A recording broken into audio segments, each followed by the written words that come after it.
வணக்கம் நண்பர்களே. சூரியன் நம்ம வாழ்க்கைக்கு ஒரு உயிர் கொடுக்கக்கூடிய நட்சத்திரம்ங்க.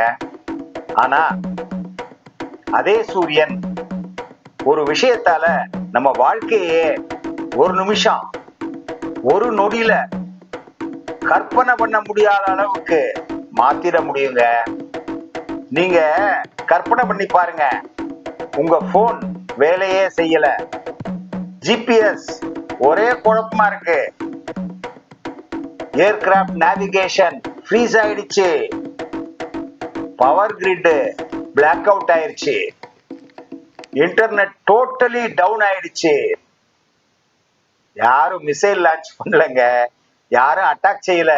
ஆனா இது எல்லாமே நமக்கு தெரியாமலே சூரியன் எச்சில் துப்புற மாதிரி சோலார் பிளேர் அப்படின்னு ஒரு காஸ்மிக் எக்ஸ்ப்ளோஷன், அவ்வளவுதாங்க. இந்த சோலார் பிளேர்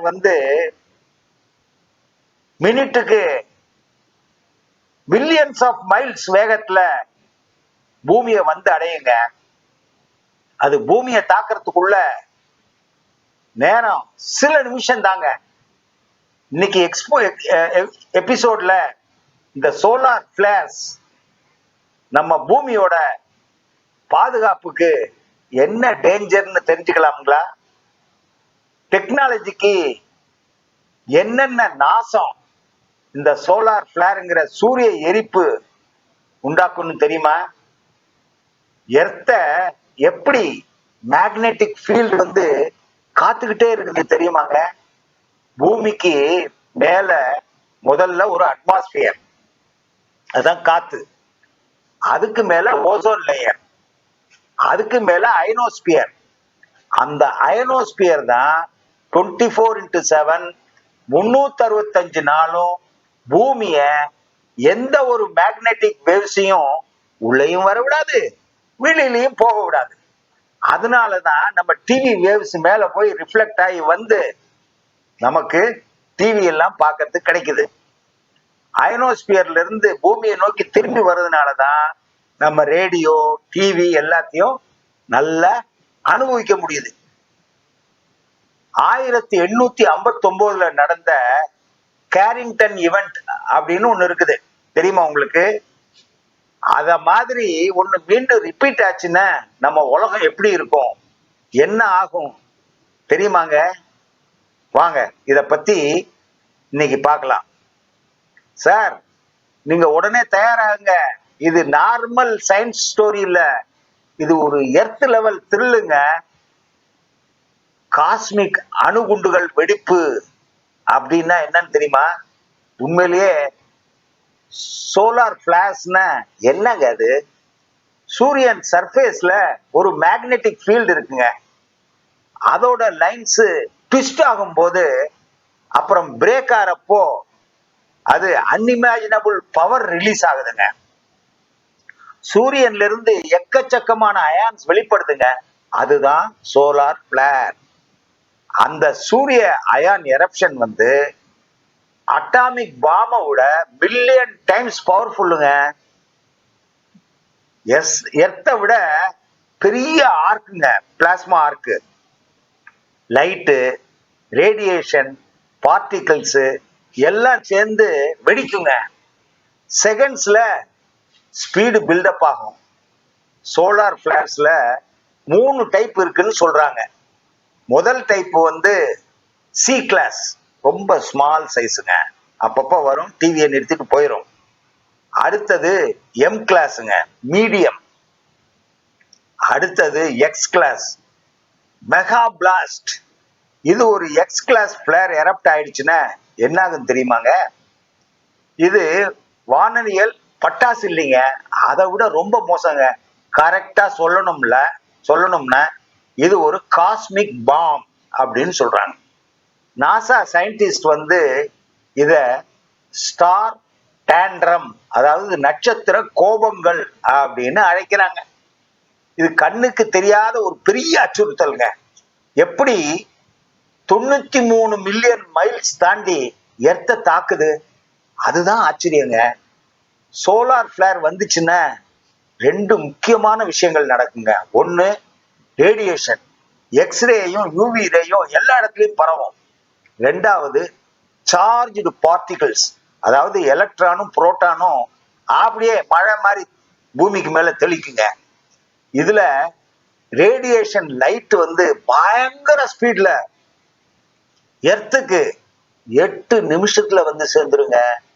சூரியன்ல இருந்து சார்ஜ்டு பார்ட்டிகிள் 30 நிமிஷத்துல இருந்து சில மணி நேரத்துக்குள்ள பூமிக்கு வந்து சேருங்க. எர்த்தோட மேக்னெட்டிக் ஃபீல்டு ஒரு இன்விசிபிள் ஷீல்டுங்க. நம்ம மேக்னெட்டிக் அயனோஸ்பியர்னு சொல்றோம். அது மனுஷ கண்ணுக்கு அது தெரியாதுங்க.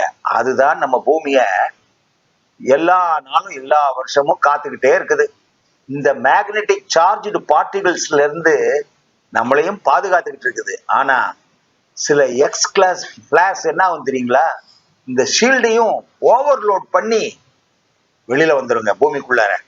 இந்த அயான்ஸ் அட்மாஸ்பியர்ல வரும்போது எல்லாம் எரிஞ்சு கலர் கலரா டான்சிங் லைட்ஸ் உண்டாகுங்க. அதைத்தான் நம்ம வந்து aurora of the south, aurora of the north அப்படின்னு சொல்லி சொல்றாங்க. அப்போ என்ன ஆகும் தெரியுங்களா? சேட்டலைட்ஸ் எல்லாம் மால் ஃபங்க்ஷன் ஆகும், ரேடியோ வேவ்ஸ் எல்லாம் டிஸ்டார்ட் ஆகும், ஜிபிஎஸ் பூரா கிளிச் ஆகும், அரோரா எக்ஸ்பேண்ட் ஆகும். கண்டிப்பா எல்லா இடத்துலயும் தெரியுங்க. இது சயின்ஸ், பட் டேஞ்சரஸ் சயின்ஸுங்க. குளோபல் பிளாக் அவுட்னா என்னன்னு தெரியுமாங்க? நம்ம டெக்னாலஜிக்கு நடக்கக்கூடிய ஒரு பெரிய ஆபத்துங்க அது. சோலார் பிளார்ஸ் வர்றப்போ உலகளாவிய இருட்டடிப்பு உண்டாகுங்க. இப்போ சார், இதுதான் வரலாற்றிலேயே முக்கியமான பாயிண்ட். சோலார் பிளாஷ் உண்டாகும் ரியல் டேமேஜ் என்ன ஆகும், என்ன தெரியும்? பவர் கிரிட்ஸ் தான் முதல்ல அவுட் ஆகுங்க. சார்ஜ்டு பார்ட்டிகிள்ஸ் மேக்னெட்டிக் ஃபீல்டை டிஸ்டார்ட் பண்ணுங்க. அது டிரான்ஸ்ஃபார்மர்ஸ்ல அன்வான்ட் கரண்ட்டை உண்டாக்குங்க. அதனால டிரான்ஸ்ஃபார்மர்ஸ் எல்லாம் டமால் டமால் டமால்னு வெடிக்குங்க. என்டையர் எலக்ட்ரிசிட்டி கிரிட் வந்து ஷட் டவுன் ஆயிரும். சேட்டலைட்ஸ் வந்து லூஸ் கண்ட்ரோல், எங்க போகுதுன்னே தெரியாது. இன்டர்நெட் வந்து backbone system of the collapse, அது கொலாப்ஸ் ஆகி போகும். ரேடியோ கம்யூனிகேஷன் சுத்தமா காலி. ஏர்கிராப்ட்ஸ் எல்லாம் ரீரூட் பண்ணி ஆகணும், எங்க போறாங்கன்னு அவனுங்களுக்கே தெரியாது. அப்போ நம்ம என்ன ஆவோங்க? டேமேஜ் இப்படி இருக்கும்னா, மொபைல் இல்ல, இன்டர்நெட் இல்ல, பேங்கிங் இல்ல, நேவிகேஷன் இல்ல, எலக்ட்ரிசிட்டியும் இல்ல. உலகத்துக்கு மிகப்பெரிய ரீசெட்டுங்க. இது ரீசெட் பண்றது மாதிரி. அதைத்தான் சொல்றாங்க கேரிங்டன் ஈவெண்ட்னு ஒன்னு 1859 நடந்துச்சு.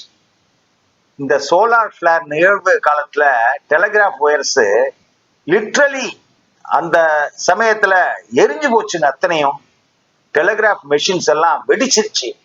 ஸ்கை முழுக்க சிவப்பு, பச்சை அப்படின்னு அரோரா க்ளோ ஆயிட்டே இருந்ததுங்க. அந்த காலத்துல டெக்னாலஜி ரொம்ப குறைவுங்க. ஆனா இப்ப என்ன நடக்கும் அப்படின்னு நினைச்சு பாருங்க. Computers, servers, bank, hospital, air transport, GPS, military, everything, electromagnetic sensitive machines எல்லாம் ஒண்ணுமே இல்லாம போயிருங்க. ஒரு கேரிங்டன் லெவல் மாதிரி ஒரு சோலார் பிளேர் இன்னைக்கு வந்தா எர்த் கம்ப்ளீட்லி ஷட் டவுன் ஆயிருங்க. திரும்ப நம்ம எல்லாம் வாழ்க்கை தொடங்குறதுக்கு பல மாசம் ஆகுங்க.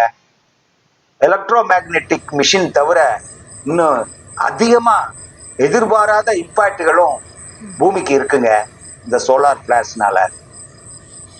சோலார் பிளாஷ் டிஸ்டர்ப் பண்றது எலக்ட்ரிசிட்டியை மட்டும் இல்லைங்க, முதல்ல ஏவியேஷன் செக்டார் தான் அஃபெக்ட் ஆகுங்க. ஹை ஆல்டிடியூட் ஃபிளைட்ஸ் வந்து ரேடியேஷன் ஸ்பைக்கு ஆளாகுங்க. பைலட்டுகள் ரூட்டை சேஞ்ச் பண்ண வேண்டியிருக்கும். அப்புறம் ஸ்பேஸ் கிராஃப்ட் நேவிகேஷன் ரொம்பவே அஃபெக்ட் ஆகுங்க. அஸ்ட்ரானமர்ஸ் எந்த நேரத்திலையும் டேஞ்சரஸ் ரேடியேஷன் எக்ஸ்போஷர் ஆவாங்க. அப்போ இன்டர்நேஷனல் ஸ்பேஸ் ஸ்டேஷன்ல இருக்கும் சயின்டிஸ்ட், குரூ சோலார் ஸ்டாம் வரும்போது ஷீல்டு மாடியூலுக்குள்ள ஒளிஞ்சுக்கிருவாங்க. இது வந்து இந்த சோலார் சூரியனுடைய ஃபிளேர் வந்து கிளைமேட் எஃபெக்ட்ஸையும் உண்டாக்கும் அப்படின்னு சொல்றாங்க. ஃபியூ ஸ்டடிஸ் என்ன சொல்லுதுன்னா, சோலார் ஆக்டிவிட்டினால அப்பர் அட்மாஸ்பியர் ஹீட் ஆயிருமாங்க. வெதர் பேட்டர்ன் எல்லாம் உடனே சேஞ்ச் ஆயிரும். இதுவரை நம்ம எதையுமே என்னாகும்னு ஃபுல்லா ப்ரூவ் பண்ண முடியலைங்க. ஆனா சயின்டிஸ்ட் 24x7 365 நாளும் இந்த சோலார் பிளார்ஸ மானிட்டர் பண்ணிக்கிட்டே இருக்காங்க. ஆனா இந்த சோலார் ஃபில்டர்ஸ் பிளார்ஸ் எப்ப வரும்னு யாருக்குமே தெரியாதுங்க. ஓசோன் லேயர் ரீபில்ட் ஆச்சுன்னா மேசிவ் ஃபிளேர் வரதுக்கான சான்ஸ் அதிகம். ஓசோன்ல ஓட்ட விழுந்தா அதிகமா இந்த பிளாஷ் பூமிக்குள்ளார வரதுக்கு சான்ஸ் இருக்குன்னு சொல்றாங்க. ஏன்னு சொன்னா, ஸ்கைல இருக்கிற ஓசோன் டிப்ளீஷன் ஆச்சுன்னா யூவி என்ட்ரி இன்க்ரீஸ் ஆகும்னு எல்லாருக்கும் தெரியுங்க. அது எல்லாமே இன்டைரக்டா எஃபெக்ட் பண்ணுங்க. விண்வெளியில வானிலை முன்னறிவிப்பு எதிர்காலத்துல மிக அவசியமான ஒரு விஞ்ஞானம் மனுஷனுக்கு தேவைப்படுதுங்க.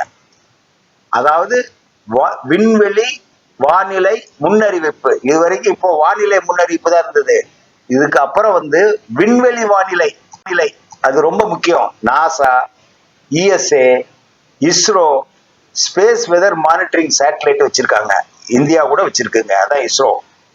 எதுக்கு தெரியுமாங்க? Solar flare early warning system கொடுக்கத்தாங்க. ஏன்னு சொன்னா சேட்டலைட் சேஃப் பொசிஷனுக்கு ஷிஃப்ட் பண்ண முடியும். பவர் கிரிட்ஸை ஷட் டவுன் பண்ணி ப்ரிவென்ட் பண்ண முடியும். ஏர்கிராஃப்ட் ரேடியேஷன் ஜோனை அவாய்ட் பண்ண முடியும். அஸ்ட்ரானமர்ஸ் சேஃப் ரூம்குள்ள மூவ் பண்ண முடியும். சோலார் ஃபிளேர்னு ஒரு நாள் மெட்டீரியலாஜி போல ஒவ்வொரு டிவி சேனல்லையும் ஸ்பேஸ் வெதர் ஃபோர்காஸ்ட் வருங்க. அந்த நாள் ரொம்ப தூரத்துல இல்ல. நம்ம பூமி கிரகத்தை நாம எப்படி பாதுகாக்கிறோம், நம்ம ஃபியூச்சர் சேஃப்டி பிளான் என்னன்னு தெரியுமாங்க? இப்போ சயின்ஸ் இதையும் ஹேண்டில் பண்ணுதுங்க. டிரான்ஸ்ஃபார்மர் ஓவர்லோட் ஷீல்டு சிஸ்டம் அப்படின்னு ஒண்ணு இருக்குதுங்க. அதை கொண்டு வந்திருக்காங்க. சேட்டலைட் ஹார்டன்டு சர்க்கியூட்ஸ் அதுவும் இருக்குங்க. அடுத்தது ஏவியேஷன் ரேடியேஷன் ஃபோர்காஸ்ட் அதுவும் இருக்குங்க. Global space weather monitoring stations இருக்குங்க. இன்டர் கண்ட்ரி கோஆர்டினேஷன் ப்ரோக்ராம்ஸ் கூட இருக்குங்க. எல்லாத்துக்கும் மேல ஸ்பேஸ் வெதர் ப்ரெடிக்ஷன் சென்டர் இப்போ உருவாக்கி இருக்காங்க. எப்போ வந்து சோலார் பிளார்ஸ் நம்மள தாக்கும், நம்ம எல்லாரும் ஒண்ணும் இல்லாம போவோம் அப்படிங்கறது முதற்கொண்டு அவங்க எல்லாம் கணிச்சு வச்சிருக்காங்க. வேர்ல்ட சூரியன் டேஞ்சர்ல இருந்து காப்பாத்துறது ரொம்பவே முக்கியங்க. சூரியன் வந்து நமக்கு ஒளி தருது, ஆற்றல் தருது. ஆனா அதே நேரத்துல சூரியன் ஒரு எதிர்பார்க்க முடியாத ராட்சசனுங்க. ஒரு சோலார் பிளேரோட பவர் வந்து நம்ம முழு மனித சமுதாயத்தையும் ரீசெட் பண்ணிட முடியுங்க. Phones, internet, satellite, planes, power grids எல்லாம் ஒரு காஸ்மிக் பிரீத்ல அனைத்தையும் ஒண்ணும் இல்லாம பண்ணிரும். அந்த மாதிரி பயங்கரமா செய்யக்கூடிய பவர் இந்த சூரியனுக்கு, சூரியனுடைய பிளார்ஸுக்கு இருக்குங்க. ஆனா நல்ல செய்தி என்னன்னா, இன்னைக்கு நமக்கு சயின்ஸ் இருக்குங்க, மானிட்டரிங் சிஸ்டம் இருக்குங்க, ஸ்பேஸ் வெதர் ஃபோர்காஸ்டிங் இருக்குங்க. சோலார் சிஸ்டத்தை புரிஞ்சுக்கிட்டு அதுல இருந்து உலகத்தை பாதுகாக்க முயற்சிக்கிற ஆயிரக்கணக்கான விஞ்ஞானிகள் இருக்காங்க. சோலார் பிளாஷ் ஒரு கிரைசிஸ் இல்லைங்க, அது ஒரு நேச்சரோட ஒரு ரிமைண்டர். நம்ம டெக்னாலஜி எவ்வளவு பவர்ஃபுல் ஆனாலும் யூனிவர்ஸுக்கு முன்னாடி நாம இன்னமும் ஒரு சின்ன பொடி பசங்க தான் சார், பொடி மனுஷங்க. உலகம் சக்தி வாய்ந்ததா இருக்கணும்னு வச்சுங்க, நமக்கு சூரியனையும் அதனோட கோபத்தையும் ரெண்டையும் புரிஞ்சிருக்கணும். அப்பத்தான் நம்ம வாழ முடியுங்க. இந்த அற்புதமான சோலார் லைட் இல்லைன்னா, நார்தன் லைட்டை நீங்க பார்த்து ரசிச்சிருக்கீங்கன்னா, அண்டார்டிகா போனா சதர்ன் லைட்டை பார்க்கலாம் இல்லையா, அலாஸ்கா போனா நார்தன் லைட்டை பார்க்கலாம் இல்லையா. இத பார்க்க எத்தனையோ லட்சம் செலவழிச்சு மக்கள் போறாங்கங்க. உங்களுக்கு இந்த வீடியோ பிடிச்சிருந்தா நீங்க இந்த வீடியோவை ஷேர் பண்ணுங்க, சப்ஸ்கிரைப் பண்ணுங்க. ஒரு அவேர்னஸுக்காக வேண்டியதாங்க நான் சொல்றேன். இதுதான் இன்னொரு நேச்சுரல் இவெண்ட்டை உங்களை உங்களை அதுல இருந்து காப்பாத்த உதவியா இருக்குங்க. நன்றிங்க. வணக்கம்ங்க.